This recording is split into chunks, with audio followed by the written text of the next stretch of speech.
Boa noite a todos. Eu declaro aberto a primeira mesa do terceiro Salão do Livro Político.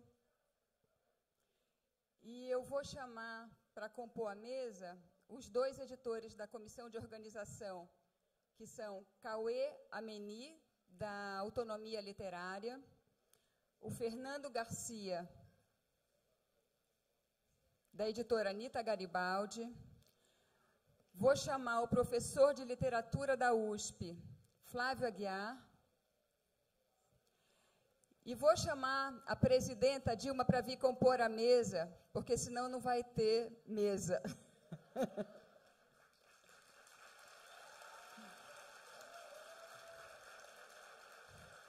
Estamos chamando a presidenta legitimamente eleita do Brasil para compor a mesa.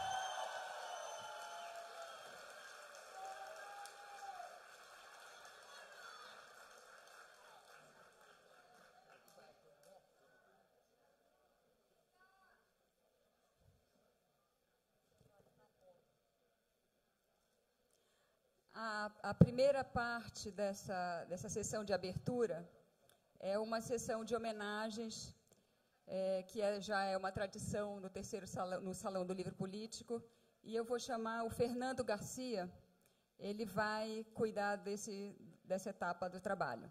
Obrigada a todos pela presença.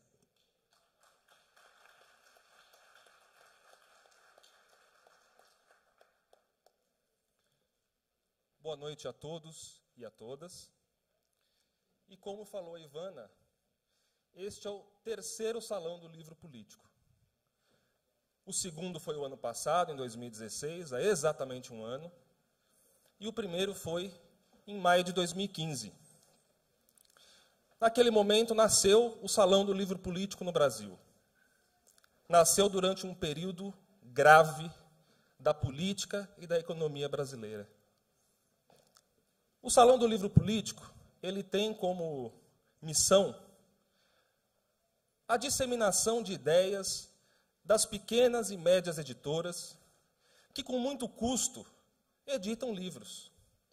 Editam livros de qualidade, editam livros que servem para munir grande parte da militância do povo brasileiro que luta por democracia. E por outros momentos de melhor bem-estar do povo brasileiro.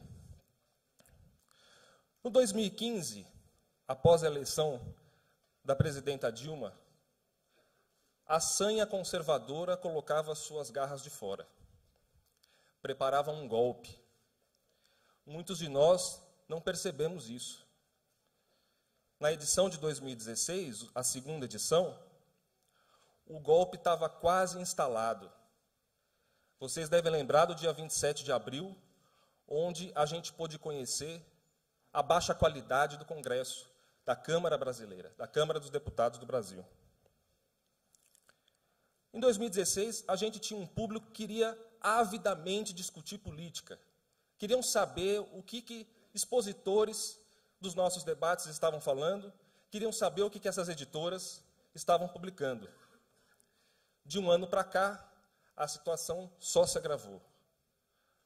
O golpe se consumou e existe uma trupe de gangster que tomaram o governo brasileiro. Essa trupe, e é um pouco o clima desse terceiro Salão do Livro Político, precisa ser tirada de lá. E a gente está condensando essa bandeira no Fora Temer. O povo precisa se manifestar. A soberania popular precisa ser colocada no centro da arena política. E, portanto, pedimos diretas já. A política é feita coletivamente. Esse salão também foi feito coletivamente. As editoras se envolveram, a organização se envolveu, um pouco mais, lógico, mas a gente quer agradecer a algumas pessoas, em especial como Luiz Augusto de Paula Souza, o Tuto, aqui da PUC.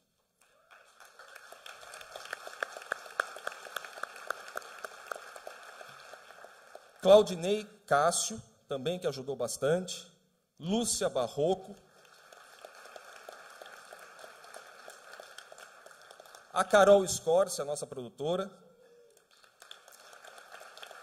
Célia Demarque, a nossa assistente de imprensa, assessora de imprensa, e também um agradecimento especial à reitora Maria Amália, que nos concedeu esse espaço e nos ajudou bastante. As edições desse Salão do Livro Político já tem, como disse a Ivana, uma tradição de homenagens. No primeiro a gente teve 2 homenagens, no segundo também, e hoje duas homenagens muito especiais. Aos 20 anos da revista Caros Amigos e ao professor recentemente falecido,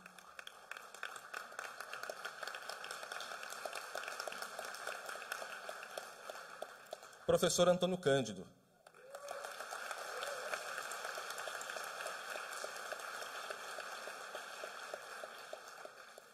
E para desenvolver essas homenagens, eu chamo aqui ao púlpito o Cauê Amene, da editora Autonomia Literária, para começar essas homenagens. Muito obrigado.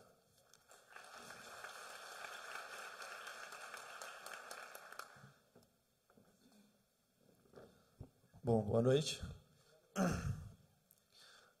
Esse ano o Salão do Livro Político ele tem certas características diferentes, né? Já eu explico o porquê. Mas a gente decidiu homenagear a revista Caros Amigos, que há 20 anos vem combatendo o pensamento único, vem fazendo jornalismo de resistência, fundada em 1997, por amigos, intelectuais, pensadores, jornalistas, muitos da casa aqui da PUC. Curiosamente, nessa primeira edição, de 97, a capa, entrevista de capa, foi com o Juca Kfouri. O Juca Kfouri, por sua vez, foi sobrinho da Nadir Kfouri. A Nadir Kfouri foi a primeira reitora eleita em 1977 na PUC, na Pontifícia Unidade Católica. Naquela época, a PUC foi o berço da democracia. Ela experimentou eleição direta e democracia em plenos anos de chumbo. Não à toa, o Tuca foi queimado 2 vezes. Vocês podem ver que a parede tem a antiga e a nova. E se instaurou uma tradição que foi rompida alguns anos atrás, mas foi restituída agora, novamente, com a reitora Maria Amália, eleita e respeitada nas urnas pelo Dom Chanceler, Dom Odilo, o grande chanceler. Como democracia não se faz sem pensamento crítico e jornalismo e pluralidade de ideias, o Salão vai homenagear a Caros Amigos. Então, chamo aqui ao palco para receber o prêmio Wagner Nabuco, diretor da revista.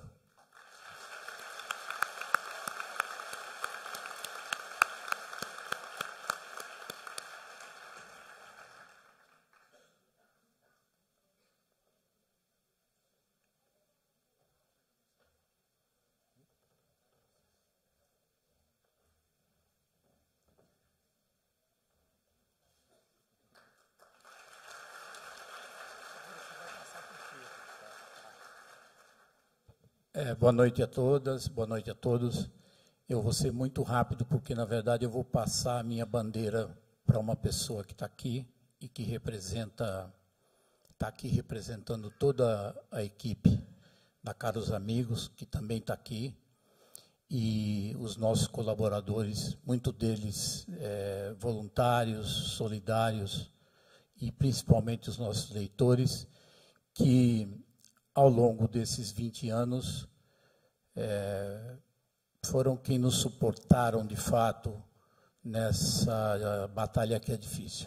É um prazer muito grande e uma honra ser homenageado numa noite como essa, e tendo aqui na mesa a presidenta legitimamente eleita, que sofreu um golpe ditatorial, mas aqueles que lutam há muito tempo vão continuar lutando. Lembro que a PUC, em setembro agora, são 40 anos da invasão. Eu não estava na invasão porque tinha sido preso no dia anterior. Mas Isso significa que estão aqui lutadores de longo curso. E esses lutadores vão fazer com que o Brasil volte a viver um regime democrático e de mais felicidade para o nosso povo. Muito obrigado. Pedro, por favor, que vai falar em nome da Carlos Amigos.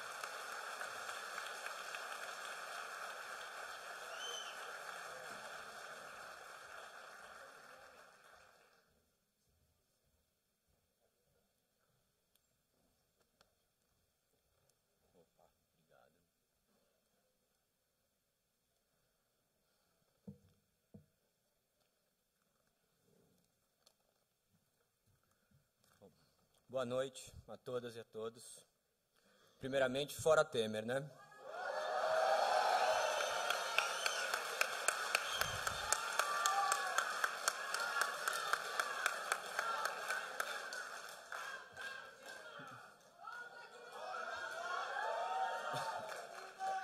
Eu gostaria de agradecer a homenagem que a revista Caros Amigos recebe aqui pelos seus 20 anos, que o Salão do Livro Político presta a nós hoje, e ressalto que é uma honra compartilhar essa homenagem com o grande brasileiro, o professor Antônio Cândido. Completar 20 anos com a proposta de produzir jornalismo crítico e independente, declaradamente de esquerda, não é tarefa fácil, e isso nos orgulha muito. É um constante desafio nos manter, ainda mais no cenário adverso atual. Não sei quem viu aqui, mas outro dia, no dia 23 de maio, o Mino Carta deu uma coletiva para os chamados blogueiros sujos.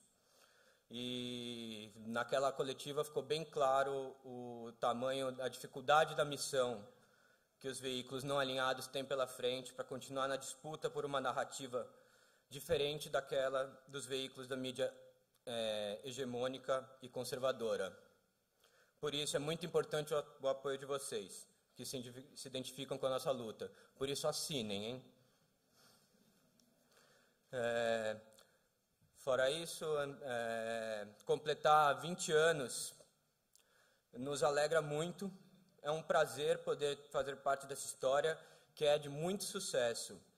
Quero agradecer a toda a equipe da Caros Amigos, que todo dia se desdobra para realizar um trabalho de alto nível, ao apoio solidário dos nossos colaboradores e, principalmente, os leitores por todo o Brasil.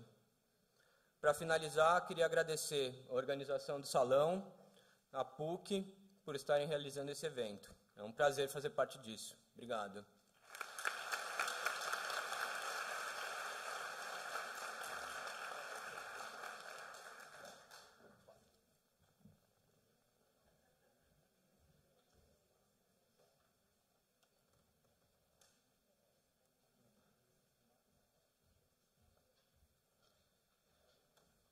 A próxima homenagem é ao professor Antônio Cândido.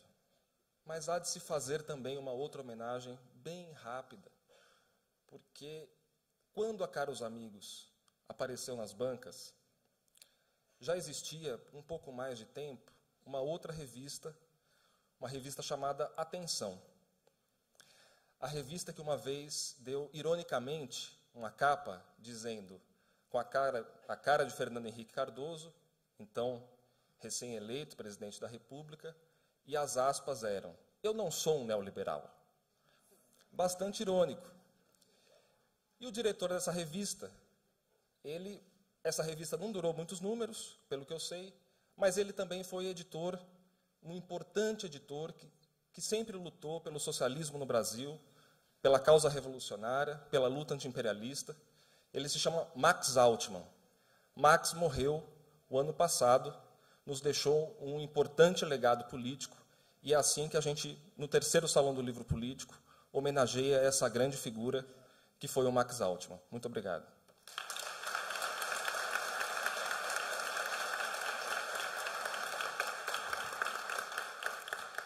Gostaria de chamar aqui ao púlpito o professor Flávio Aguiar para render as homenagens próximas.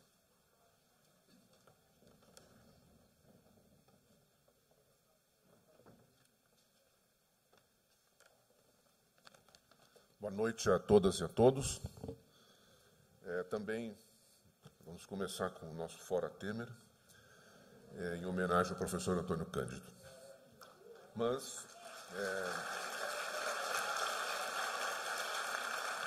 eu quero agradecer o convite feito pelos organizadores aqui para fazer essa homenagem ao professor e dizer que, para mim, é uma grande honra fazer essa homenagem.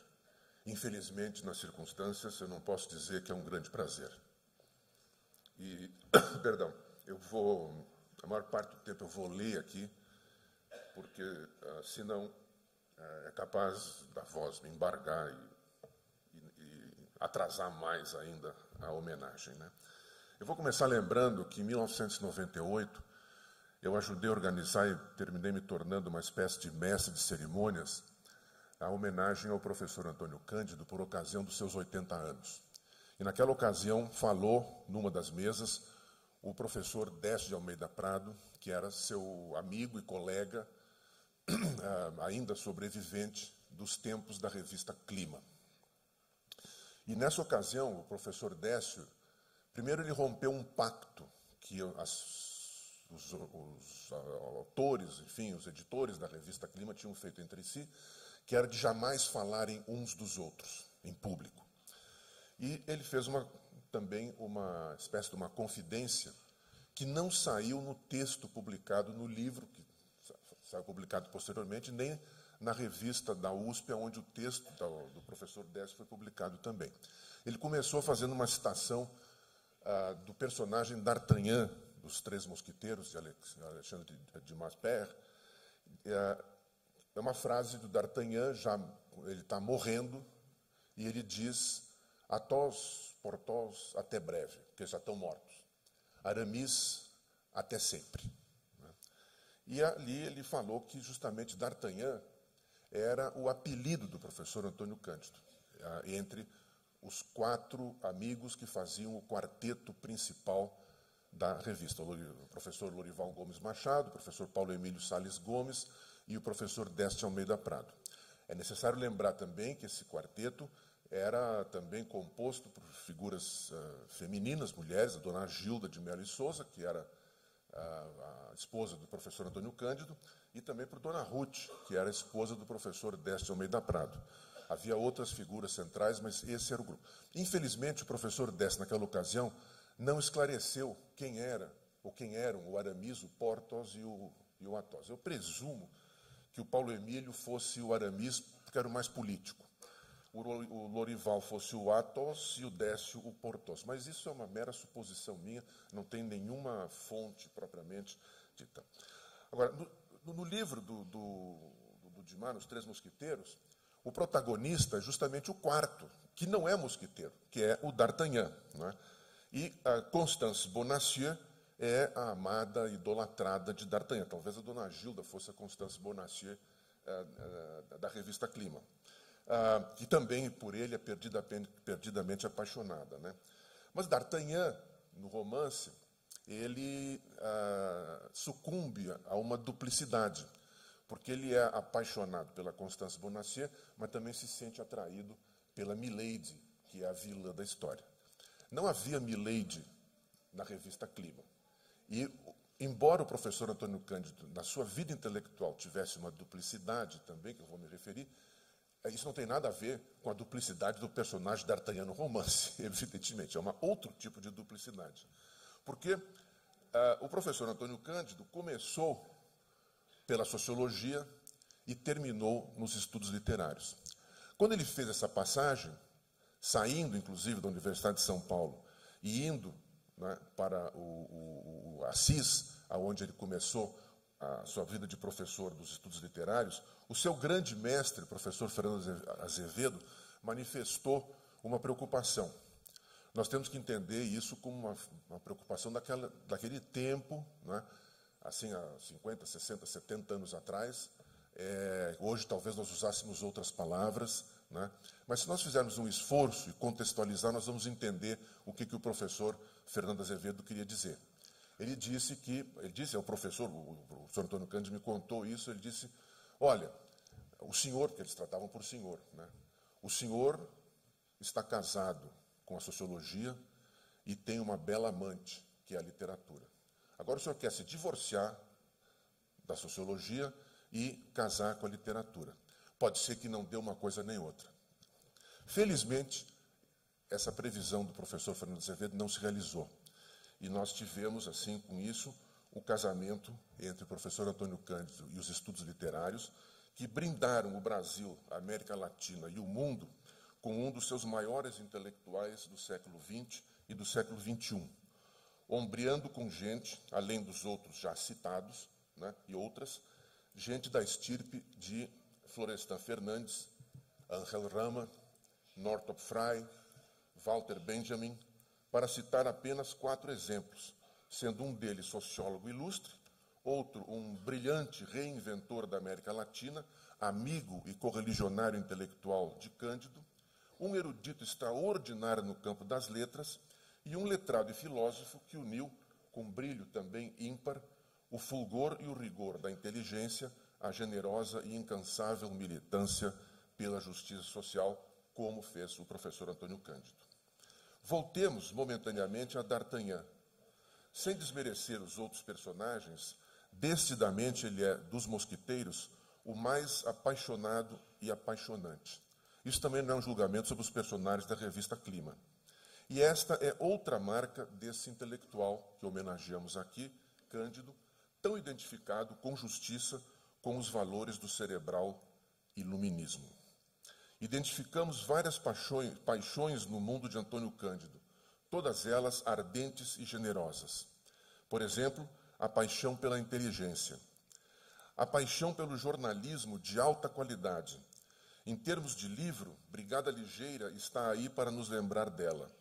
Antônio Cândido desmentiu em vida a falsa dicotomia que atribui ao texto acadêmico a profundidade de um lado e a chatice do outro, e ao texto jornalístico a leveza aliada à superficialidade.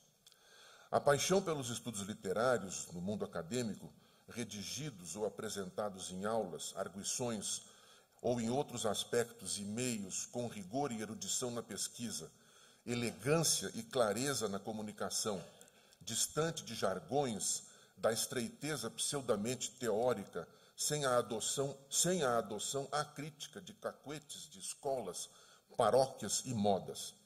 Antônio Cândido conseguia realizar a máxima em suas aulas e em outras intervenções de Northrop Frye para o professor universitário, mas que poderíamos transpor para todos os professores e professoras de modo adequado a todos os níveis da atividade.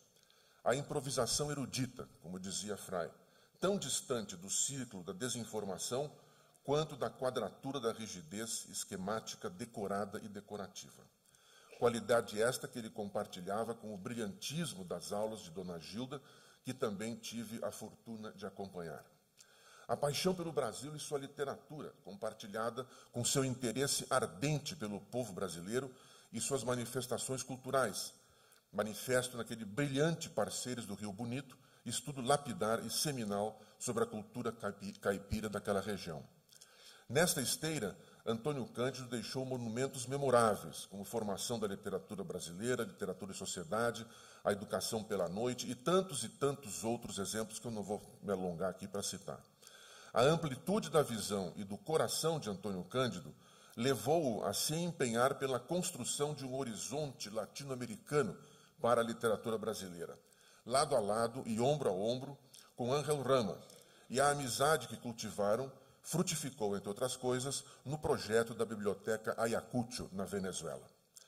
A paixão pela justiça social, aliada indelevelmente à democracia em todos os seus aspectos, culturais, políticos, sociais, econômicos, aborrecendo todas as formas de discriminação e injustiça, paixão esta que o levou ao socialismo, ao Partido Socialista, ao Partido dos Trabalhadores. Esta paixão aliou-se indelevelmente à paixão pelo compromisso com a ética em toda a sua amplitude. Não quero fazer de Antônio Cândido um santo, porque seria uma injustiça para com ele, mas ele foi e é, dentre as pessoas que conheci, uma das que mais se aproximou do ideal daquele cavaleiro sem mácula, né? Sem que isso o transformasse num santarrão, figura hoje tão comum nestes que com uma mão brandem uma pseudo-luta contra a corrupção como ideal e com a outra acariciam o bezerro de ouro do arbítrio, do Estado policialesco, dos golpes de Estado, do assalto aos direitos do povo e dos povos de forma despudorada, sem reconhecer que, como o rei do conto, estão desnudados perante o mundo inteiro. Por último, mas não menos importante, ressalto a paixão de Antônio Cândido pelo prazer de viver e pelo bom humor.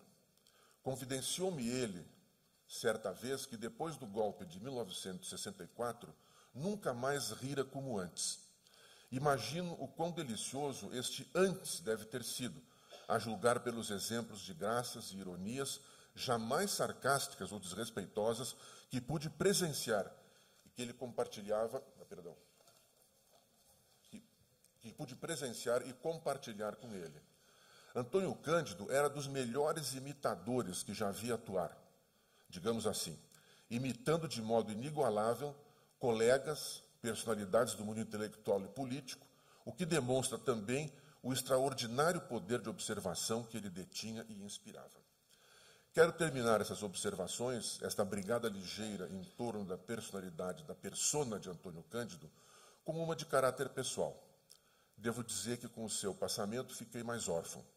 Mas compartilho esta condição, além de com seus familiares representados aqui pela Marina, que ali está, também a universidade, o Brasil, a América Latina, o socialismo democrático. Antônio Cândido afirmava que o socialista sem valores liberais termina sendo despótico e o liberal sem valores sociais termina sendo reacionário. E o povo brasileiro, de um modo geral, os povos também do mundo, de um modo geral, ficaram também órfãos comigo.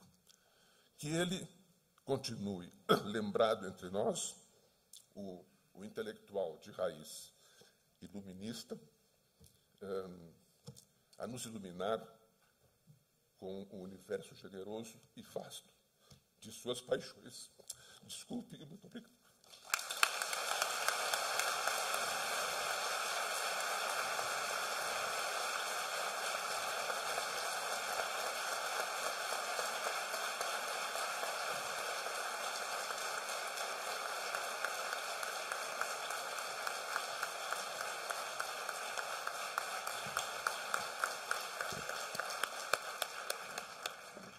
Eu queria chamar a Marina de Mello e Souza para receber aqui uma placa de homenagem singela que nós fizemos, que tem os dizeres.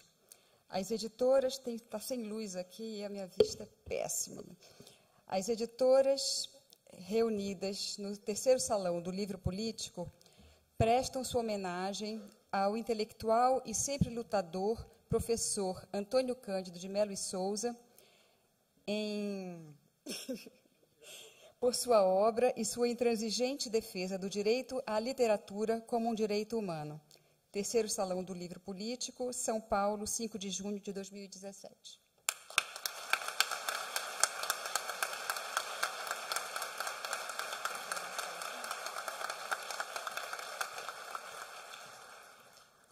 Bom, eu quero agradecer em nome da minha família, já que meu pai e minha mãe não podem agradecer de viva voz, e eu acho que ele ficaria muito, muito satisfeito com uma homenagem nesse Salão do Livro Político.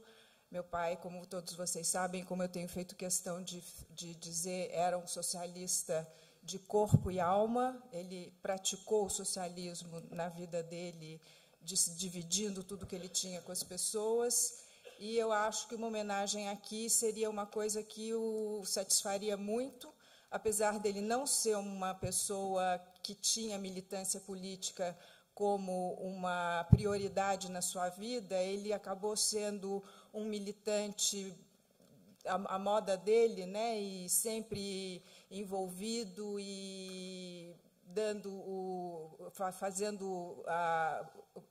botando claramente a posição dele, qual era, com muita coragem sempre, porque entendia que a questão da igualdade e a questão dos valores da cultura e do humanismo são valores que são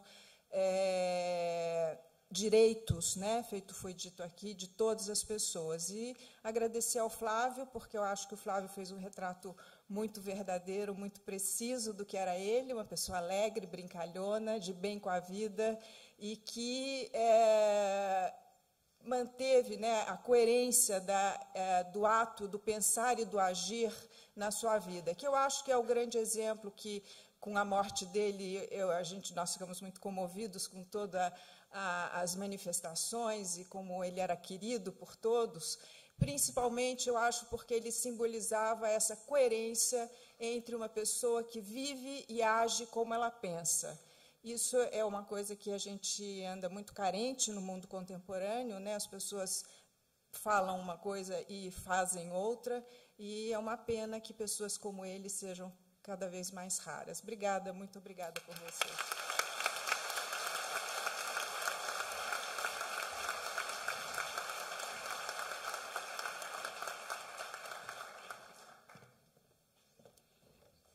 Eu queria agora chamar para vir aqui para o palco a reitora da PUC, Maria Amália, que vai fazer uma saudação em nome da PUC, e a quem nós já agradecemos, eu não sei se ela já tinha chegado, pelo empenho. Por favor, Maria Amália.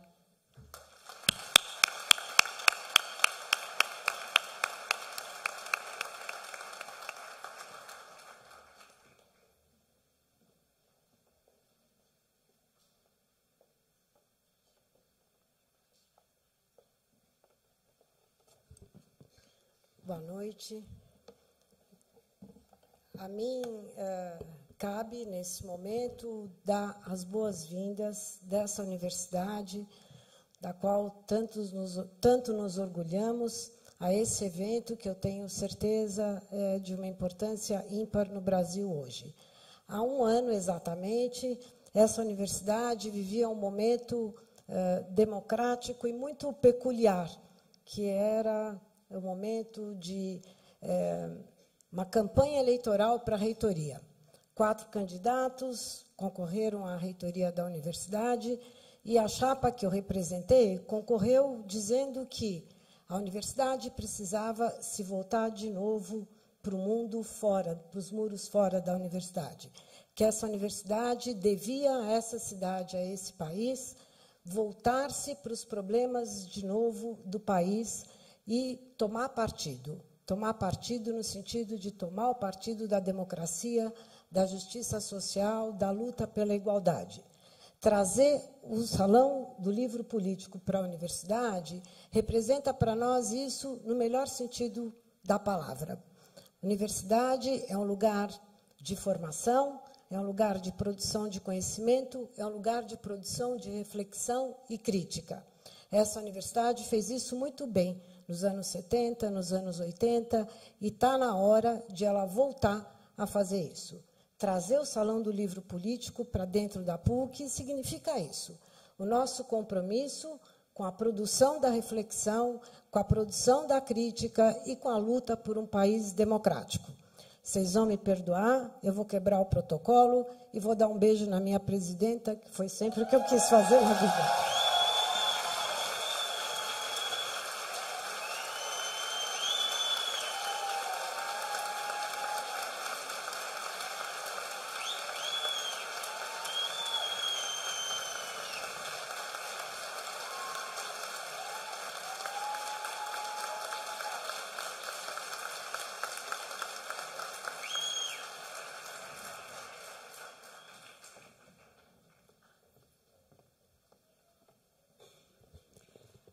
Agora nós vamos chamar para compor a mesa o professor Rafael Valim.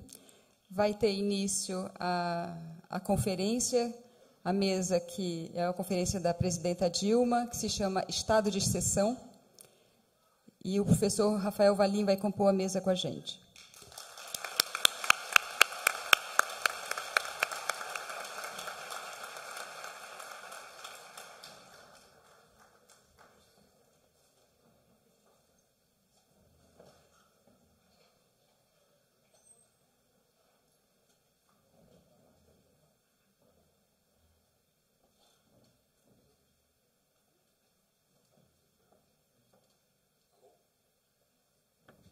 Alô?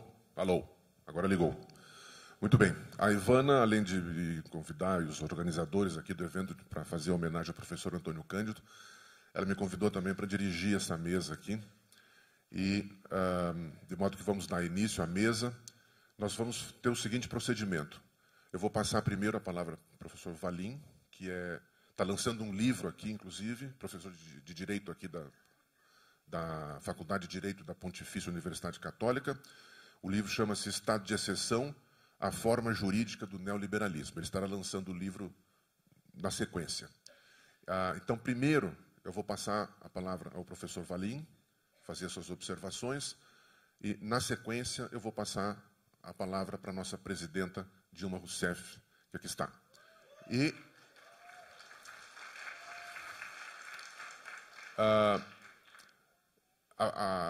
a presidenta Dilma Rousseff, ela vai pegar o avião ainda hoje, aqui, tá?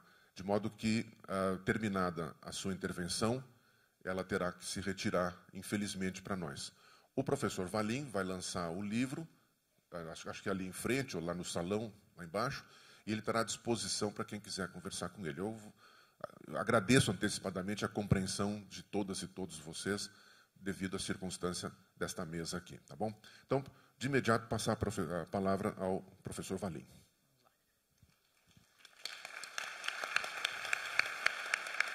Obrigado. Boa noite a todos. É uma satisfação, naturalmente, participar dessa mesa com a presidenta eleita, Dilma Rousseff, com Flávia e Ivana. Agradeço imensamente o convite para falar umas brevíssimas palavras nessa mesa de abertura. Sei, obviamente, o meu papel aqui, então, para não ser apedrejado, falarei 10 minutos, não mais que isso. E, na verdade, vou compartilhar algumas ideias que venho desenvolvendo sobre esse tema, da perspectiva do direito, e que estão condensadas nesse pequeno e modestíssimo ensaio que acabo de publicar. Peço até, Flávio, que me controlem no tempo, seja rigoroso, sem piedade. E o duro é falar 10 minutos sobre um tema tão complexo, mas vamos lá. O golpe de que foi vítima a presidenta Dilma Rousseff não é um ato isolado e nem localizado, né? Ele se insere num contexto global de dominação neoliberal e que encontra no direito a sua expressão que, na minha visão, é o que a gente pode chamar de estado de exceção, né? O golpe de Estado de 2016 é só um exemplo, entre tantos outros, de estados de exceção. E aí já coloco também que me parece que o correto não é dizer um estado de exceção no singular, mas estados de exceção, né? O estado de exceção, ele é um irmão gêmeo do Estado de Direito. Ele convive, ele tem como pressuposto o Estado de Direito, né? E isso que causa essa confusão nas pessoas. Espera lá, mas é um estado de exceção, mas lá no processo que eu tenho lá contra o meu vizinho, o juiz julgou conforme o direito. É claro que a briga de vizinhos não interessa ao mercado, que é o soberano da contemporaneidade. Então, a briga de vizinho continua sendo regulada pelo direito. Uma dispensa imotivada de um funcionário continua regulada pelo direito. Agora, a reforma trabalhista que visa destruir os direitos dos trabalhadores, aí não. Aí ela entra no jogo da exceção. Uma emenda constitucional que destrói a Constituição Federal, limitando os gastos públicos, isso sim interessa ao mercado. Então, ela entra no mecanismo de exceção. A destituição de uma presidenta legitimamente eleita interessa ao mercado. Então, ela entra no mecanismo de exceção. E esse lusco-fusco, essa dubiedade do estado de exceção, claro que apoiado pelos veículos de mídia, que são muito bem remunerados para fazer uma ocultação desse estado de coisas, gera essa compreensível incompreensão das pessoas. É natural que as pessoas fiquem confusas, com muitas vezes pessoas até de boa fé, que não entendem o que está acontecendo. E a exceção, na minha visão, é um signo do fracasso do atual modelo democrático, né? Exceção é o quê, pessoal? É a suspensão da aplicação de uma regra jurídica, que é a expressão da vontade popular, num determinado caso, sob alegadas circunstâncias especiais de anormalidade. Né? O que é isso? É substituir a vontade popular por um decisionismo, por aquele que decide ali no caso concreto. Por isso, Carl Schmitt, que é o grande teórico da exceção, não por acaso o teórico do nazismo, dizia que o soberano é aquele que decide sobre a exceção. Né? E, lamentavelmente, o que a gente assiste hoje, nós tivemos a exceção aqui num golpe parlamentar, mas a exceção no judiciário, a exceção no Brasil, a principal fonte da exceção é o judiciário. Né? E é o que é o mais lamentável. Né? Um juiz lá de Curitiba é o soberano hoje no Brasil. É ele quem decide quando se aplica ou não o direito. O STF hoje é o soberano no Brasil. Ele decide quando aplica ou não a Constituição. Nós temos uma Constituição sequestrada pelo Supremo Tribunal Federal hoje. Nós precisamos recuperar a Constituição Federal do Supremo. Né? E depois, a gente vinha falando isso, né, à medida que os acontecimentos iam enfim, sucedendo, e a gente parecia um pouco lunático. Né? Mas depois, quando a gente vai tendo um pouquinho mais de distanciamento histórico, a gente vê como tudo, lamentavelmente, que a gente vinha falando, vem se concretizando. E hoje, presidenta, me parece o Brasil uma expressão eloquente da exceção, onde a gente pode identificar o soberano, a exceção, que é a superação da normatividade, e o inimigo, porque a gente sempre tem que também ter a figura do inimigo. Então, a gente tem o pobre como inimigo, enfim, o negro, enfim, e outras tantas pessoas na figura do inimigo, e hoje nós vemos o quê? O inimigo é o corrupto. Essa é a figura do inimigo hoje, entre tantas outras. O soberano, induvidosamente, é o mercado. Né? E por que eu falo induvidosamente é o mercado? Uma vez deposta ilegitimamente a presidenta Dilma Rousseff, o que acontece? O soberano deixa suas marcas, suas pegadas, né? E que nada mais são do que essas medidas francamente antissociais que são patrocinadas e levadas a efeito pelo presidente ilegitimamente eleito e, infelizmente, que um dia foi professor dessa casa, Michel Temer. Todas essas reformas não estão de acordo com os representados. Né? Elas são francamente dissociadas da vontade popular. E como explicar isso? Através desse, vamos dizer, desse instrumento, dessa categoria do estado de exceção. Hoje a gente vive, já de um tempo, uma revolução institucional silenciosa, né, de subalternidade da política ao mercado. Não é mais nós, representados, que ditamos os rumos da política. É um mercado irresponsável, ilocalizável, que determina os rumos da política. É aquele 1% que detém o mesmo capital dos 99%. É esse 1%, né, que dita os rumos do mundo. Né? E eu nem preciso dizer que uma democracia, nesses termos, é visivelmente inoperante, inalcançável. Então, me parece que hoje o Brasil, lamentavelmente, dá um exemplo, né, embora o fenômeno não seja localizado, de estado de exceção, ou de um conjunto de estados de exceção. E, para finalizar, é interessante, por que eleger o inimigo o corrupto? Porque não dá, pessoal, para abertamente falar, olha, vamos combater a igualdade. Não dá. Olha, eu não gosto realmente desses pobres ascendendo. Eu não. Agora, não dá para declarar isso, não dá para ter um discurso francamente. Então você adota uma outra bandeira que é inatacável também. Quem aqui é contra o combate à corrupção? Ninguém. Então, mediante o combate à corrupção, eu consigo alcançar o meu resultado, que é destruir o Estado, o mínimo que nós alcançamos, o mínimo de estado de bem-estar social, de redução das desigualdades, ou em última análise, o mínimo de concretização da Constituição Federal que nós vimos nos últimos anos no Brasil. Né? E o horizonte para isso? é mediante a política, induvidosamente, né? Nós precisamos recuperar o domínio da política sobre a economia, né? Claro que nós vamos ter que repensar o judiciário, repensar as instituições e tudo isso, mas a gente precisa recuperar a soberania popular e criar confiança do povo no direito. Não é nem recuperar. O povo, com razão, nunca teve confiança no direito, porque era para desconfiar mesmo, sempre foi um instrumento de dominação e continua sendo, né? Então nós precisamos recuperar o direito como um instrumento de emancipação das pessoas, de felicidade para as pessoas e, em última análise, devolver a soberania para o seu único e verdadeiro titular, que é o povo. Muito obrigado.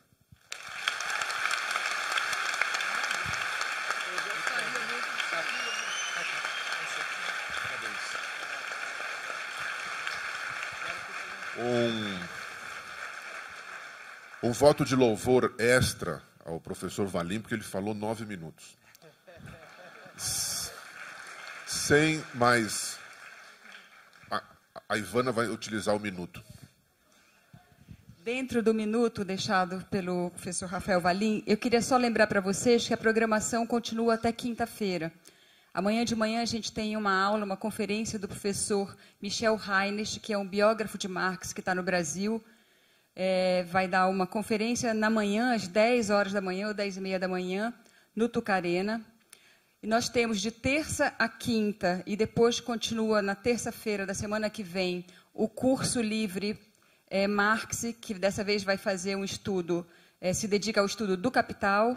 É um curso coordenado pelo professor Marcelo Carcanholo, com aulas do Eleutério Prado, Leda Paulani, Marcelo Carcanholo e Jorge Grespan. Na noite de amanhã, nós temos uma mesa sobre os estudos do Capital, com Roberto Schwartz, João Quartim de Moraes, José Arthur Gianotti e Lidiane Rodrigues. Na quarta-feira, temos uma mesa sobre a questão feminina, Mulher e Revolução, com a nossa ministra que está aqui, Eleonora Menicuzzi, com a Maria Rita Kell, com a Melinha Teles e Diana Assunção. E na quinta-feira, a mesa de encerramento é uma mesa que tem o sugestivo título hoje de O que Fazer, que é uma mesa que traz os representantes, os presidentes de 3 fundações, que, aliás, que são as fundações que estão apoiando esse salão, que é a Fundação Perseu Abramo. Fundação Perseu Abramo vai estar o Márcio Postman, que é o presidente da Fundação Lauro Campos vai estar o presidente da Fundação também, que é o Juliano Medeiros, da Maurício Grabois, o Renato Rebelo, que também é presidente da Fundação, certo, Fernando? E mais o Ciro Gomes, ex-ministro Ciro Gomes, vai estar nessa mesa, e mediada pela Rosane Borges. Ao longo do dia e das manhãs, há muitas outras mesas. Na terça-feira, também, à tarde, tem uma conferência do professor Boaventura de Souza Santos, sobre como democratizar a democracia. E tem mesas, enfim, sobre a questão do mercado editorial, sobre a questão indígena, sobre... É uma programação muito rica. E, por último, acho que eu estou acabando o meu minuto, eu queria lembrar para vocês o seguinte: esse é um salão do livro político, ele tem uma programação que a gente se esforçou muito para fazer com que fosse boa, mas tem os estandes das editoras que estão no Tucarena, e eu queria pedir para vocês prestigiarem. São editoras independentes, editoras que não têm espaço na grande imprensa em geral, que têm muita dificuldade de expor seus livros nos grandes conglomerados livreiros. Então, os livros estão sendo vendidos com desconto de até 50%. Então, peço para vocês prestigiarem. Os estandes vão estar abertos de 10 da manhã às 10 da noite, de hoje até quinta-feira. Obrigada. Agora eu volto a palavra para o Flávio Aguiar. Obrigado. Bom, sem mais, eu passo a palavra à nossa presidenta Dilma Rousseff. Obrigado.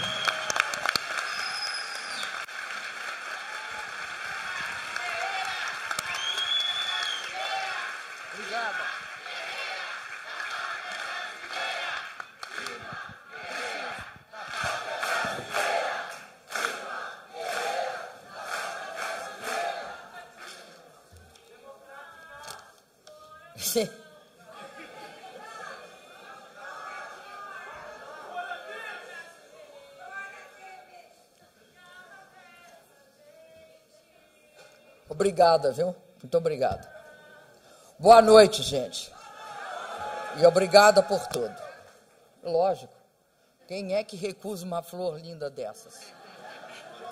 E uma voz também muito bonita.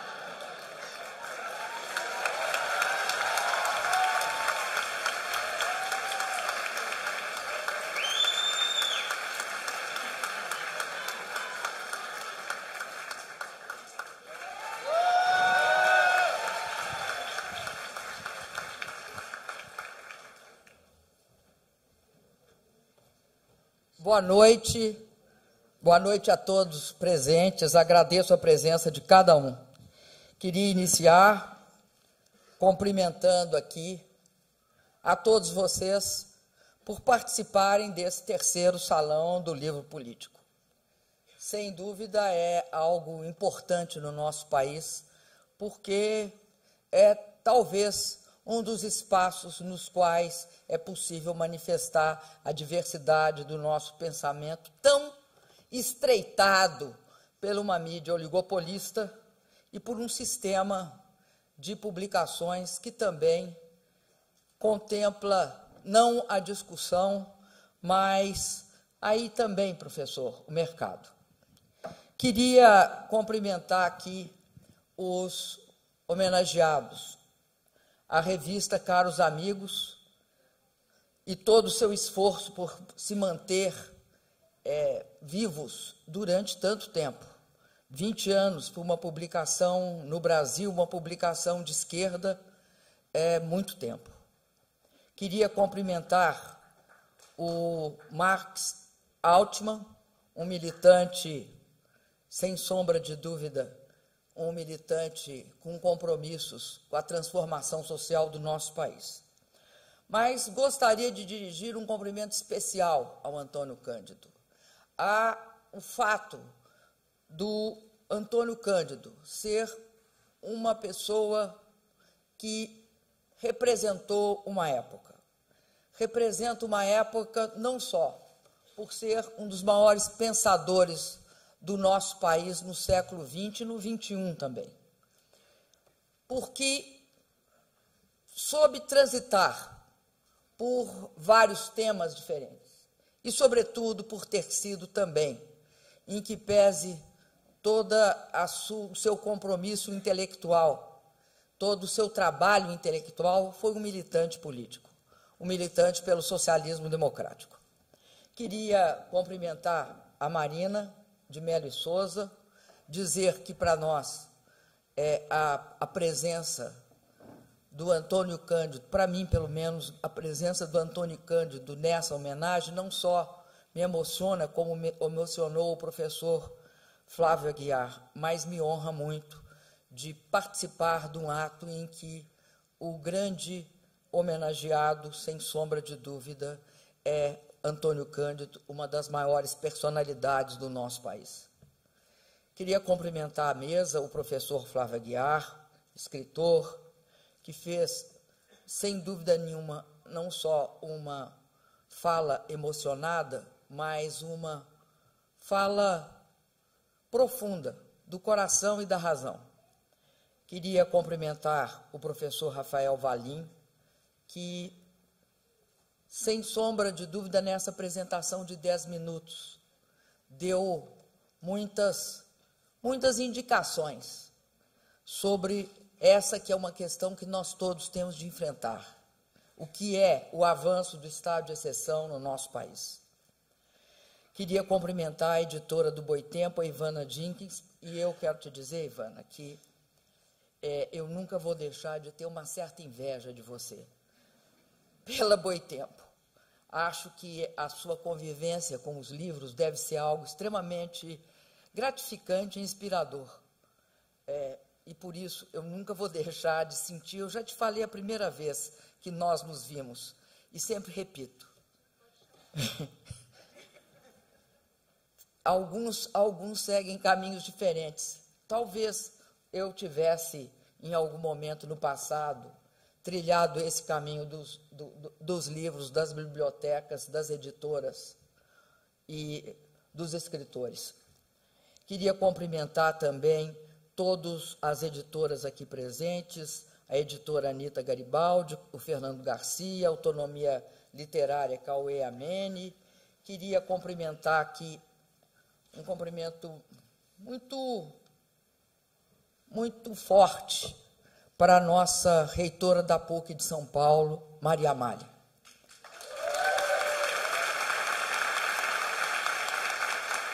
E é um cumprimento emocionado, Agradeço seu acolhimento e o seu carinho. Cumprimento todos aqui presentes, notadamente as mulheres. Não há nenhum viés anti-homens, mas eu cumprimento as mulheres, depois fica claro na minha fala, porque sempre eu cumprimento as mulheres. Porque, sem sombra de dúvida, uma parte desse golpe tem um conteúdo misógino inquestionável.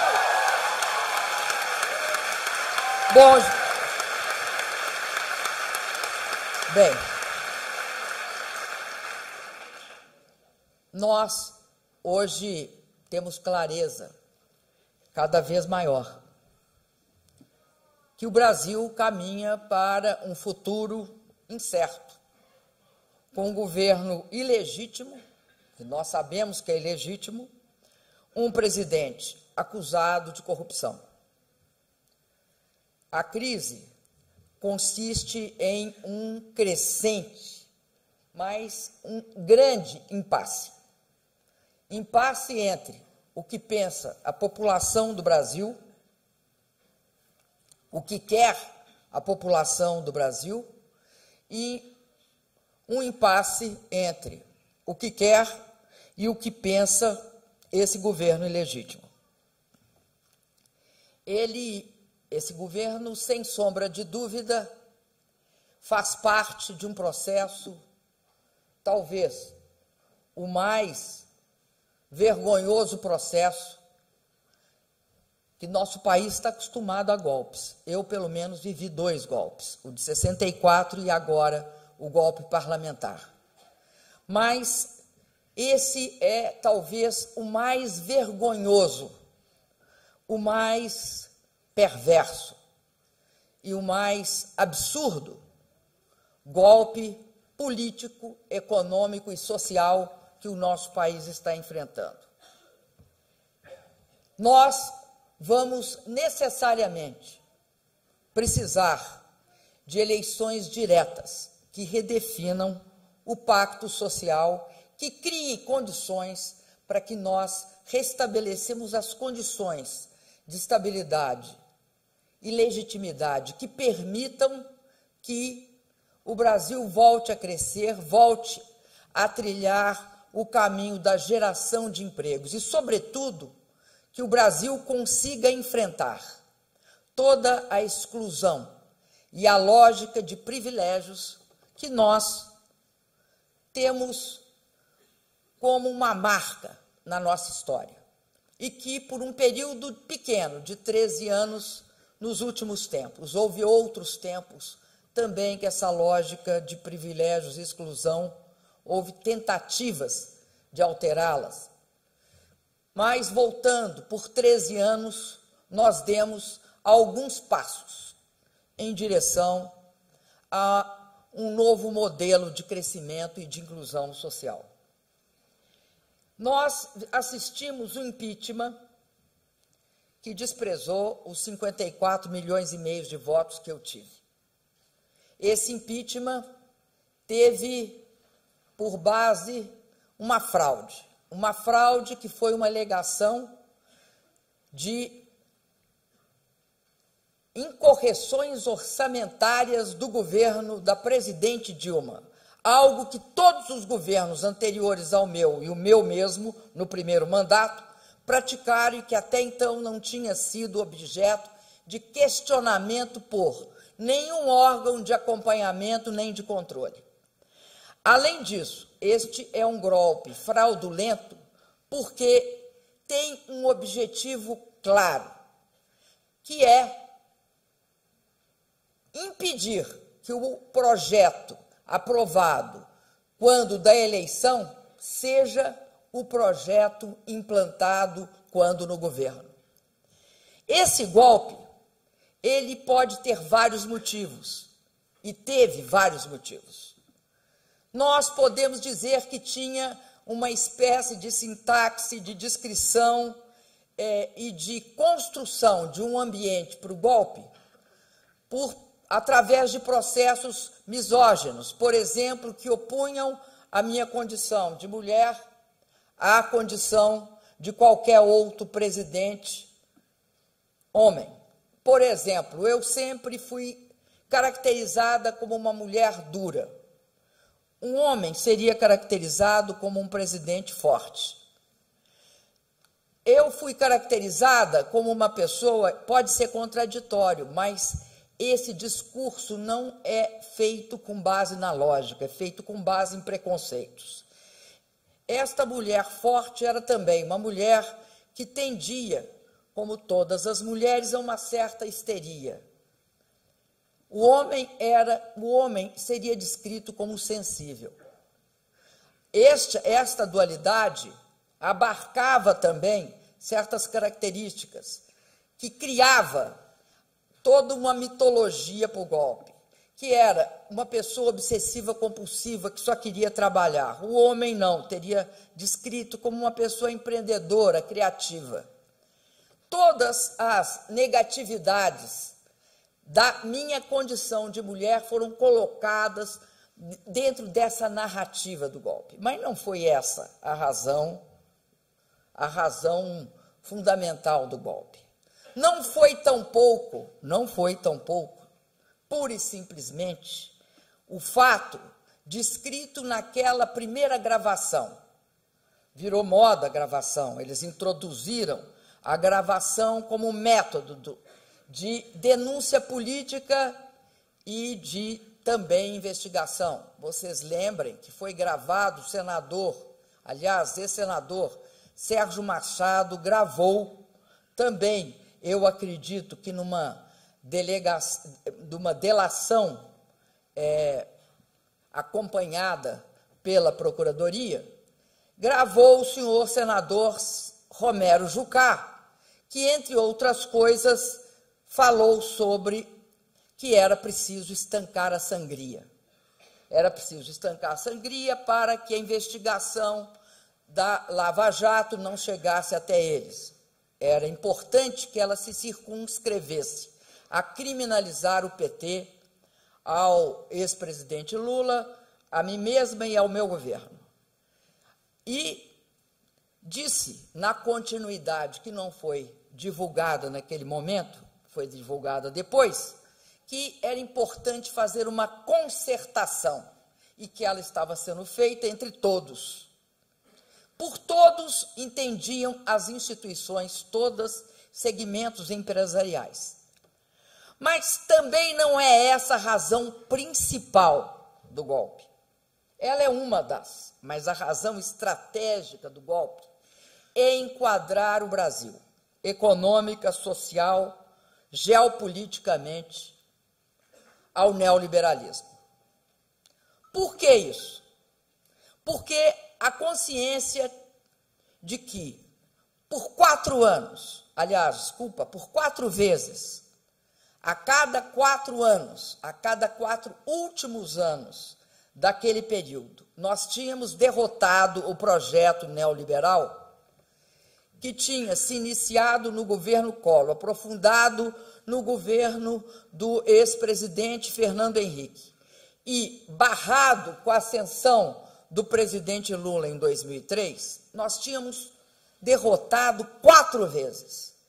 Então, havia uma clara percepção que, através dos mecanismos democráticos, o projeto que nós derrotávamos e que nós sistematicamente conseguimos derrotar, ele só seria possível de ser viabilizado caso se suspendesse a democracia no Brasil.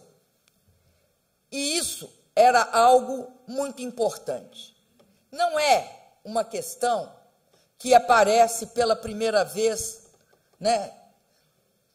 Que aparece pela primeira vez na história, principalmente na história do neoliberalismo. O próprio Milton Friedman dizia o seguinte, que era necessário uma crise, e que essa crise era necessária para que o politicamente impensável se tornasse inevitável. E para isso era necessário ter pronto um programa de reformas. Um programa de reformas que impusesse aquelas reformas que o povo não aprovaria e que significam, sobretudo, a redução do Estado nacional a um Estado mínimo. Tem de quebrar o Estado. Tem de quebrar o Estado para permitir que todo o processo de renda, de concentração de renda e de riqueza, seja aquele que mais favorece o 1% que controla a riqueza no mundo hoje. Esse processo, que tem início quando eles percebem claramente, no final das eleições de 2014, que, diante da crise, haveria necessidade de discutir como se construiria o conflito distributivo que sempre existe numa sociedade. Quando ela está crescendo, esse conflito é menor.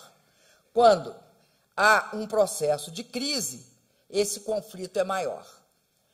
Como no Brasil, muitas vezes, como diz o Zé Simão, é o país da piada pronta, puseram um pato aqui na Avenida Paulista. Um pato que tinha, parece 2 metros ou 6 metros, eu nunca soube, eu nunca vi o pato, mas era um pato amarelo.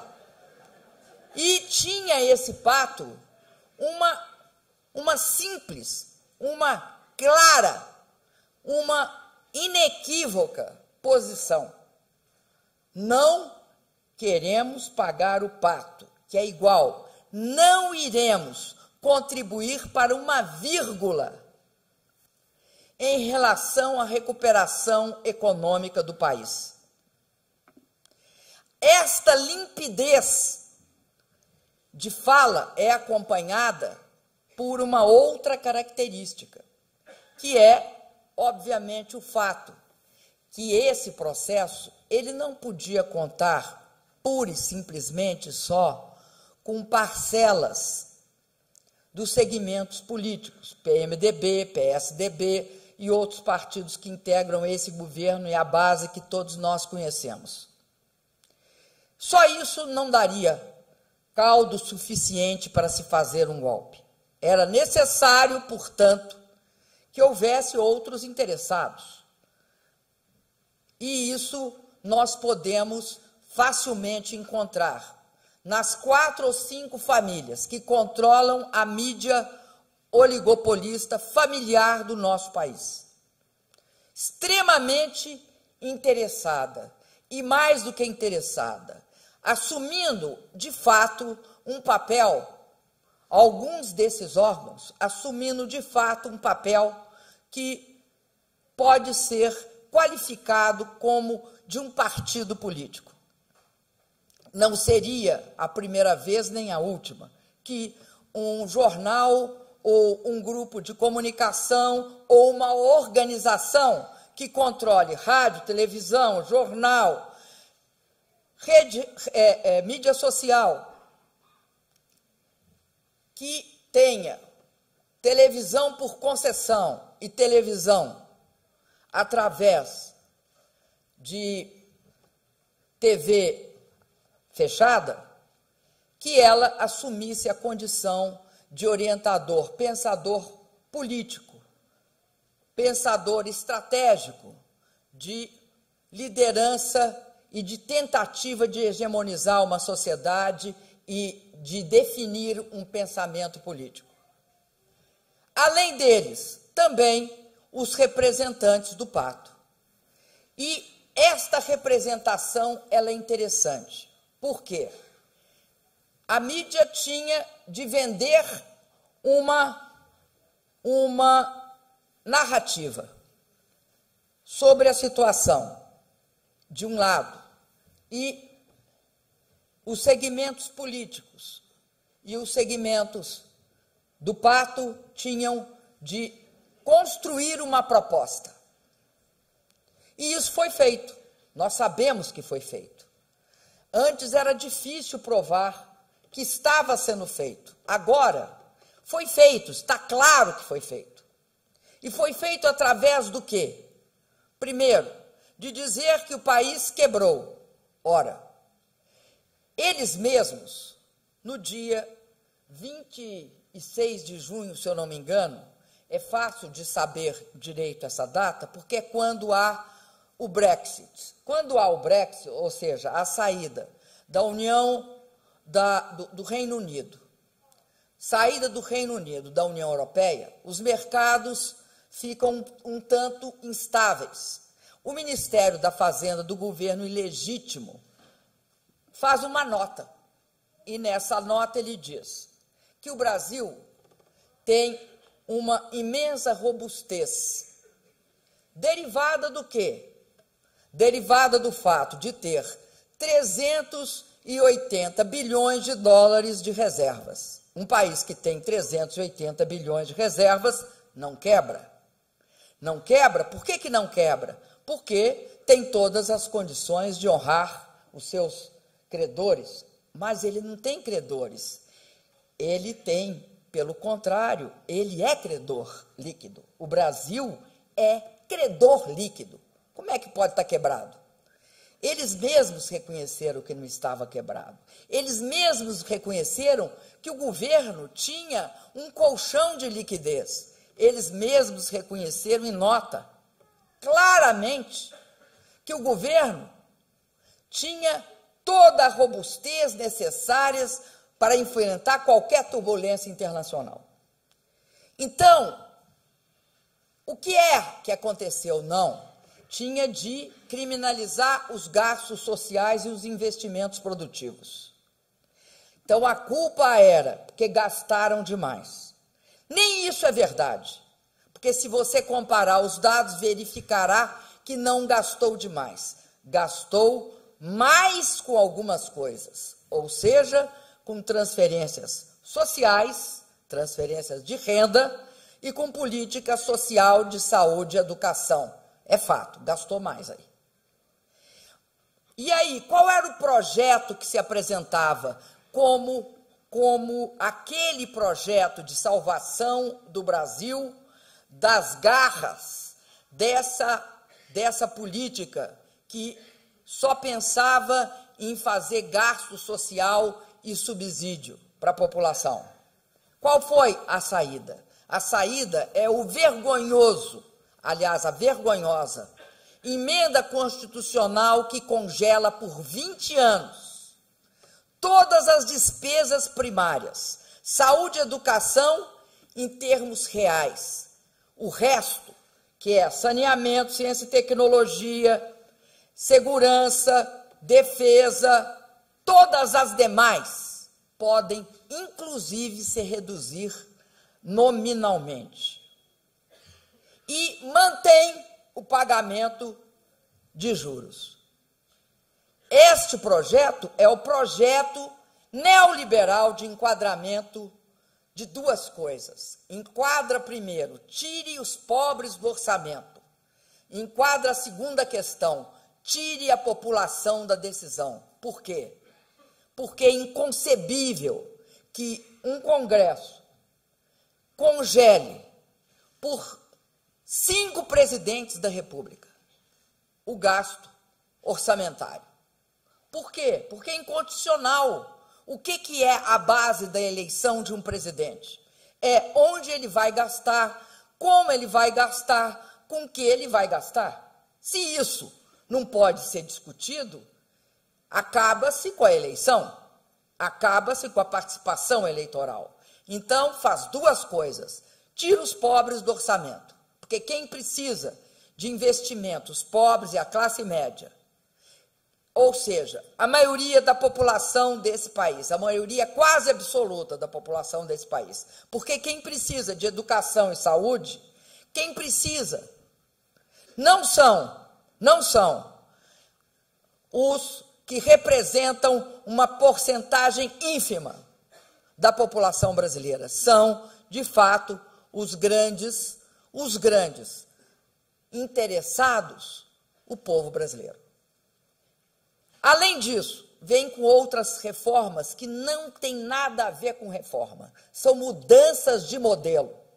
No caso da Previdência, é construir as condições nas quais a Previdência Pública passa a ser algo não muito eficaz, não muito atraente, portanto, cada vez mais inócua, e se criará necessariamente no lugar dela ou complementar a ela uma previdência privada, que nunca prosperou no Brasil como previdência de todos. A mesma coisa com as leis trabalhistas, é mudança de modelo, é não reconhecer que na relação capital e trabalho, o trabalho é a parte que se chama mais frágil e, portanto, precisa da presença do Estado, sim, para equilibrar o jogo. Retirar o Estado desta relação, tirando a justiça do trabalho, é, de fato, uma mudança fantástica no modelo. Por quê? Porque desde 43, esse é um processo que vem se construindo e é derivado da luta dos trabalhadores, que vai modificando esta relação e vai garantindo que o Estado impeça aberrações que nós sabemos que existem. E que existiram no nosso país, porque, aliás, essa ligação entre exclusão e privilégio é típica de uma sociedade que deriva do escravismo, que deriva do fato de que não é só que eles não têm direito a acessar a universidade, é que eles não deviam ousar, porque eles não têm os requisitos para chegar à universidade. Eles não devem ousar entrar num avião, porque não têm os requisitos para isso. Por isso que diziam que nós estávamos transformando os aeroportos em verdadeiras rodoviárias. Todo esse processo é um processo que foi feito planejadamente, foi feito de forma determinada. Porém, deu errado. Por quê? Porque subestimaram tanto a crise econômica quanto a crise política que eles criaram. A crise econômica, porque atribuíam a queda das commodities, desaceleração da China, saída dos Estados Unidos do quantitative easing, a maior seca que ocorreu no Brasil, enfim, todos os motivos concretos e reais eram atribuídos ao excesso de gasto. Não foi por acaso que eles escolheram as chamadas pedaladas fiscais, que representa 0,15% do orçamento. Não foi por acaso, era para criminalizar a política fiscal, para impedir que nós fizéssemos política anticíclica, para tornar a política anticíclica algo absolutamente nefasto e garantir que a tese do austericídio, ou seja, corte de gastos, fosse a vigente. Como se fosse possível sair de uma crise cortando investimentos públicos e o consumo das pessoas quando o setor privado se recolhe e não investe. Mas, sobretudo, é importante sinalizar que eles aproveitaram essa circunstância, construíram as condições e deram o golpe. E eu repito, subestimaram as condições, porque acreditaram no seu próprio discurso. É algo surpreendente que tenham acreditado no próprio discurso. E fizeram uma proposta, cada vez mais, como se fosse um striptease econômico.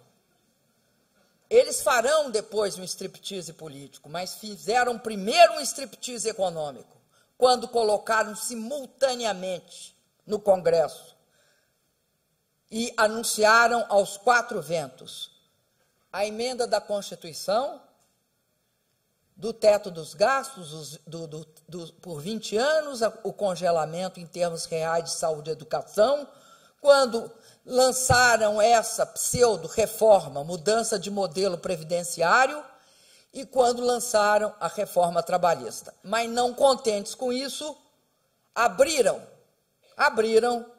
a venda de terras a estrangeiros no Brasil. Além disso, começaram extinguindo a política de conteúdo nacional na área de óleo e gás, significando também que progressivamente tentam chegar ao pré-sal. Progressivamente. Não é algo que eles anunciam, mas é inexorável que queirão pegar o pré-sal. Esse processo é um processo que estava em curso, com todas as dificuldades, porque a partir de um determinado momento, se a população não percebeu de forma tão clara a questão da emenda constitucional congelando por 20 anos o teto de gastos, ela percebeu claramente a questão da reforma, das chamadas reformas. E estávamos nesse pé com eles, anunciando uma recuperação que não chega e modificando as suas relações internas, quando anunciam, numa quinta-feira, que o senhor presidente ilegítimo foi gravado dentro do Jaburu.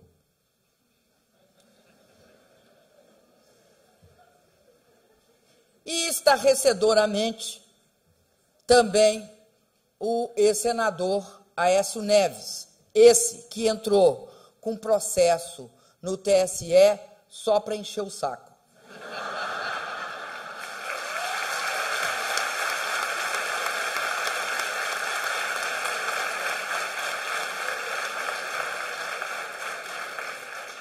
Essa fala, ela é gravíssima, porque ela mostra a leviandade, a falta de princípio e de valor, que leva um país pela marcha batida de uma das maiores crises políticas institucionais.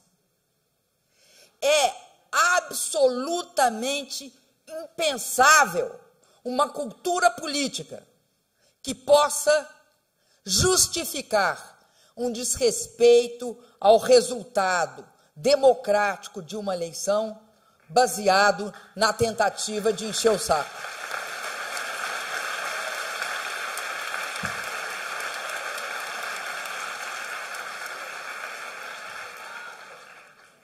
Mas voltando, eu acho que o sintoma mais grave da crise política pela qual nós passamos é a absoluta paralisia político-institucional generalizada entre os golpistas, que ocasionalmente ocupam os poderes da República.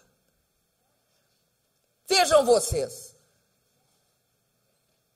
é o striptease político. Por que o striptease político? Porque desnuda inteiramente as condições nas quais há um impasse. De um lado, você tem o governo, o presidente legítimo, sua base, o PSDB, o que o mundo chama, vocês me desculpem, de mídia paulista. E de outro, você tem a Globo, a Procuradoria e um pedaço do Supremo. Qual é a discussão? A discussão é o seguinte: não temos clareza sobre qual é o nosso candidato em 2018. Portanto, como não sabemos qual é o nosso candidato em 2018, nós estamos no impasse. Uns porque anunciaram a renúncia, outros porque não renunciaram. Este é um impasse que tem uma capacidade de revelar claramente o que está acontecendo. E mais, por que a não unidade de um candidato em 2018 é grave? Porque é inequívoco que a razão estratégica do golpe é garantir que o neoliberalismo consiga implantar aquilo que nós interrompemos em 2003. Nós interrompemos uma parte importante. O que nós interrompemos? O Brasil é um dos poucos países que tem um Banco do Brasil, que é um grande banco comercial. Uma Caixa Econômica, que é um grande banco imobiliário. O BNDES, que é o único banco neste país que empresta acima de 20 anos. Nenhum outro empresta acima de 20 anos. Não há investimento em infraestrutura e indústria, em nada, pelo prazo que eles antes emprestavam. Quando nós chegamos ao governo, o longo prazo no Brasil era 5 a 7 anos. Não existe isso em lugar nenhum do mundo. Mas no Brasil, esses 3 bancos passaram incólumes. A Petrobras passou incólume. A Eletrobras passou incólume. E a capacidade do Estado de fazer política passou incólume. Este processo tem de ser interrompido. E todos sabem, todos os golpistas sabem, que o preço disso é o seguinte: se você contentar o mercado e se legitimar diante do mercado, você se deslegitima diante da população. E ninguém queria pagar esse preço. Só um presidente ilegítimo. O presidente ilegítimo queria pagar esse preço. E acho que eles vão, possivelmente, se chegar e falar quem quer, vai ter muita gente levantando o dedo. Porém, 2018 está chegando. A obra não foi feita. O golpe foi dado para fazer isso. E o que ele está conseguindo fazer é desmontar o Brasil, que é gravíssimo. Desmontar o Brasil é gravíssimo. Cada dia que passa, nós perdemos alguma coisa. E podem ter certeza, eles não têm o menor pudor. Eles desestabilizam tudo que podem. Eles acabaram, na realidade, com o Minha Casa Minha Vida, acabaram. Tem remanescentezinho. Eles vão ameaçar o Mais Médicos, porque, afinal de contas, esse pessoal pobre não precisa de muito médico, não. Que tenha um seguro popular de saúde e nós caímos, né, no modelo americano. Porque esse SUS é uma excrescência. Garantir saúde universal de qualidade para todos é um absurdo. E quarto, tem um problema muito sério, que é a deterioração das relações institucionais. Quando você dá um golpe, o efeito não está contido no ato do golpe. O golpe parlamentar, ele não se contém a si mesmo. Ele se expande. Uns chamam de expansão do Estado de exceção, uma doença do Estado democrático de direito. Não é o Estado democrático de direito, é uma doença. Ele implanta medidas de exceção. Eu não trato todos como sendo iguais perante a lei. O golpe necessita que essas medidas de exceção se expandam, se ampliem. E aí, junto com as medidas de exceção, como método de combate, você vai ter o que eles chamam, alguns chamam de lawfare, que é o uso da lei como arma de guerra. Se na guerra você usa as armas para destruir fisicamente o inimigo, neste estado de exceção, você usa a lei para destruí-lo civil e a cidadania dele, para transformá-lo numa pessoa que não tem direito à cidadania porque está desmoralizado. Eu acredito, e acho que é importante que se perceba isso, que haverá, ao contrário do que parece, uma crescente tentativa de, junto com esse processo de impasse, ampliar de forma generalizada, mas focada. Duas coisas: medidas de exceção, porque ninguém pode ser grampeado, exceto eu e o presidente Lula. Ah, é? Eu era presidente da República. Se em qualquer outro país do mundo, é crime de segurança nacional. Grampeia o Trump, para vocês verem o que acontece. Não, qualquer presidente ou primeiro-ministro. Ampliar-se-á bastante as medidas de exceção. Eu não sei, eu, inclusive, sempre me pergunto, apesar de vocês concordarem comigo que eu não tenho o menor interesse em proteger o presidente legítimo, tinha autorização para gravá-lo? É uma pergunta que eu faço. Se eles o colocaram lá, eles que o respeitem. Porque não é uma questão dele, é uma questão relativa à condição de presidente. Eu não sei se tinha. Eu não entendi. Eu até agora não entendi. Não, eu tenho várias perguntas.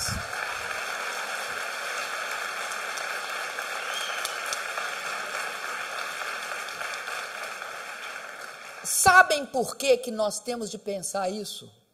Até dos nossos adversários? Porque não é possível aceitar qualquer ato de exceção sobre qualquer direito democrático, nem institucional. Eu acho que o professor tem razão. Nós temos no Brasil um estudo brilhante de caso. Nós somos que nem a Inglaterra na época do Marx, no que se refere à questão da democracia mitigada. Por quê? Porque nos demais países a lógica foi assim: o neoliberalismo amplia a financiarização. A financiarização amplia a desigualdade. E a desigualdade exige, pelo fato de ser desigualdade, exige que você restrinja, que você controle direitos democráticos. No Brasil, nós tivemos o neoliberalismo, nós não impedimos o neoliberalismo. E nós tivemos um aumento da financiarização no Brasil também.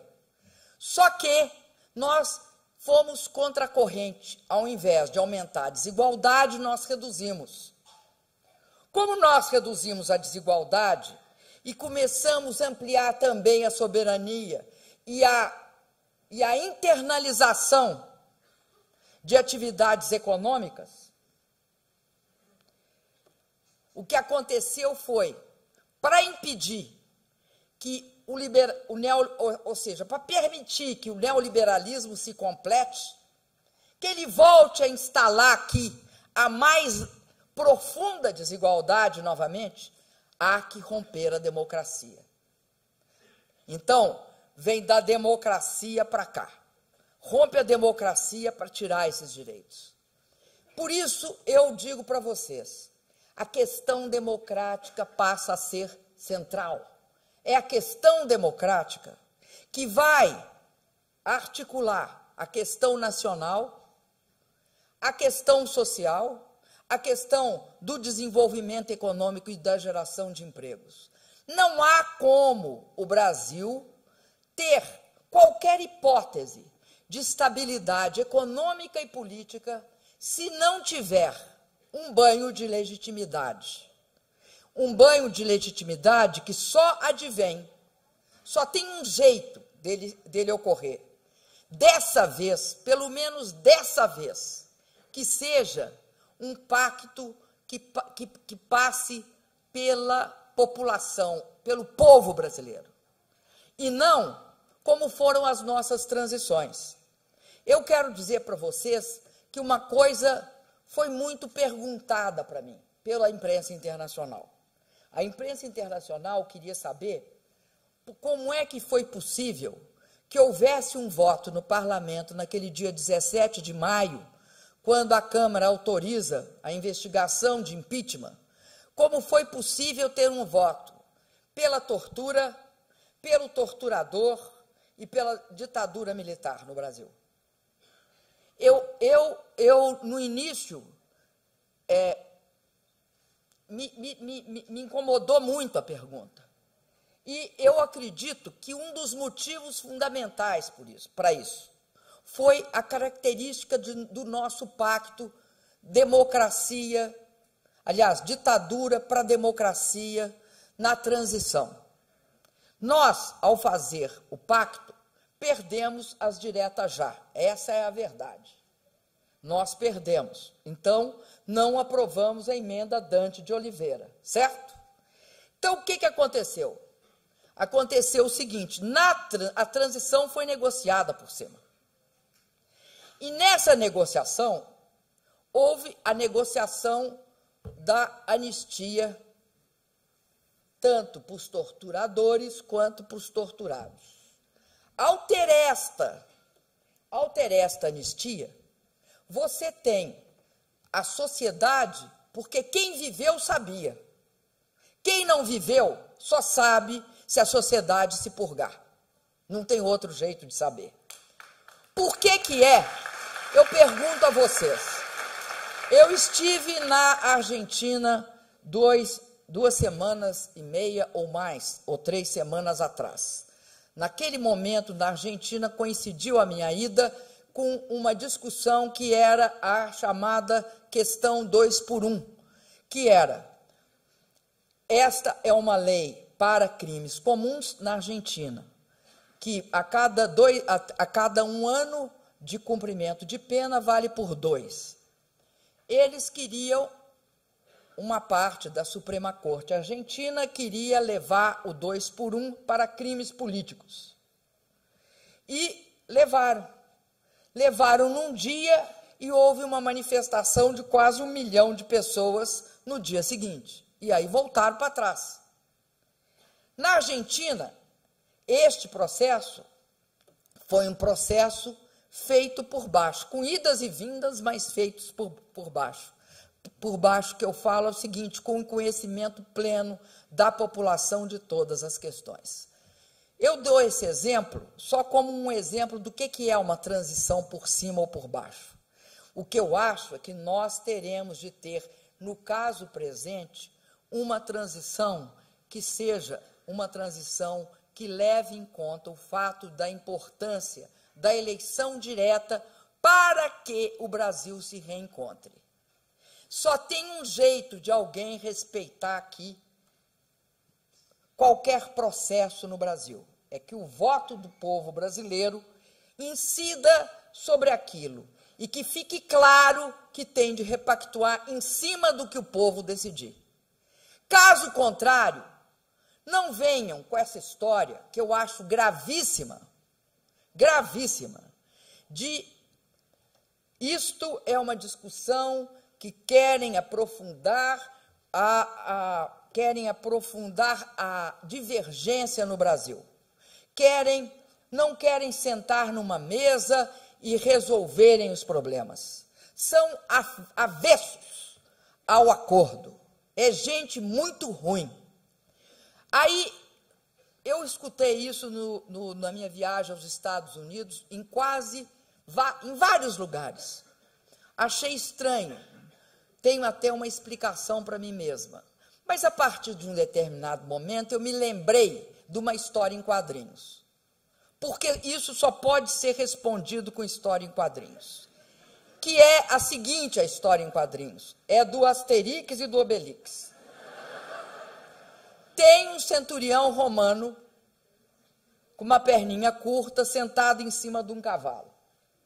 E ele faz uma reflexão. Esses gauleses são gente muito difícil. Por quê? A gente invade o país deles, destrói a aldeia deles, estupra as mulheres dele, mata os homens. E aí, passa um tempo, a gente quer conversar, eles não querem conversa. Esta é a tolice que querem nos impingir. O povo tem necessariamente de participar desse processo. Não é possível que se dê a solução num pequeno grupo. E eu quero dizer para vocês, é essencial o processo democrático. É fundamental. Não é para eleger A, B, C ou D. Não é uma questão individual nossa. É uma questão política. E aí cabe uma discussão sobre a questão política. Por quê? Porque do jeito que as coisas vão no neoliberalismo, do jeito que é, primeiro tiram o respeito ao voto do cidadão ou da cidadã. É o nosso caso. Depois, tiram os direitos do cidadão e da cidadã. Quem? O governo. E aí? A política começa a ser irrelevante para eles. Ela não dá nada. Ela não produz nada. Ela não significa nada.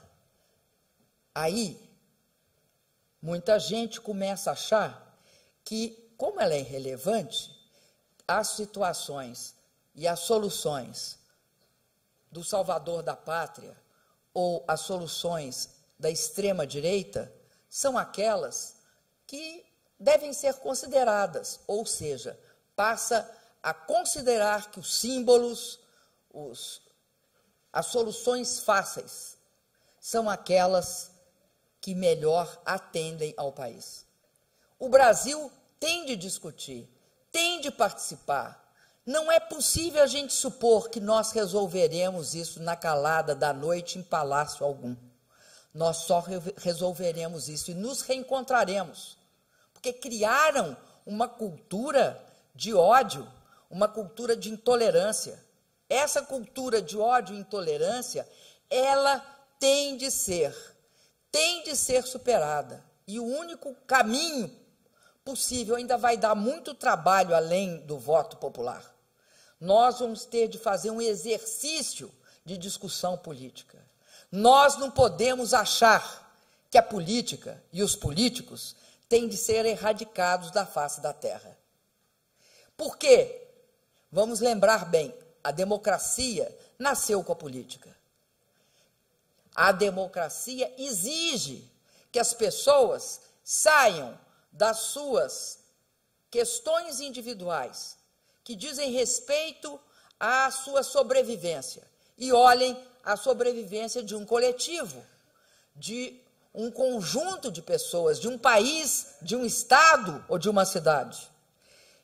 E a política, com a democracia, é o único caminho para nós conseguirmos superar este processo. Agora, não pode ter mídia oligárquica, porque aí a sua discussão fica comprometida. Daí porque nós todos vamos ter de buscar os mecanismos para não só querer fazer reformas, mas para garantir que elas sejam feitas. E me desculpa, não é só elegendo presidente da República, não. Presidente da República, com 70 deputados, dá impeachment, viu? Muito obrigado.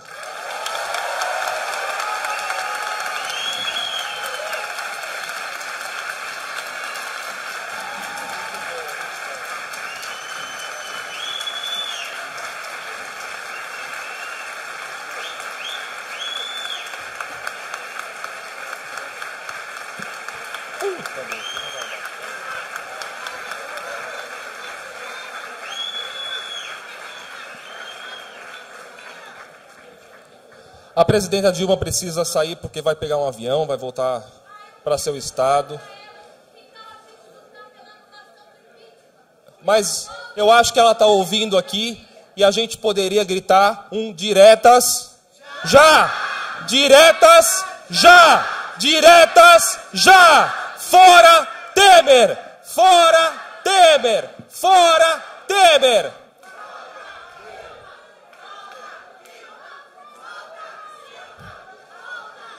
O Salão do Livro Político, em sua 3ª edição, continua as atividades amanhã. Existem já as bancas lá, vocês podem olhar os livros, principalmente comprar os livros. Amanhã, às 10h30 da manhã, tem uma conferência do professor Michael Heinrich, que é o biógrafo de Karl Marx, um alemão, da Mega. À tarde tem o curso do Capital. Há uma mesa no final da tarde e a mesa chamada Nós que Amávamos Tanto Capital, no final do dia, mais ou menos esse horário. Hoje, as atividades aconteceram aqui no Tuca. A partir de amanhã, as atividades acontecerão no Tuca Arena. Então, por favor, estejam lá, a gente se vê. Muito obrigado, boa noite. Está encerrada a primeira mesa do Salão do Livro Político, professor.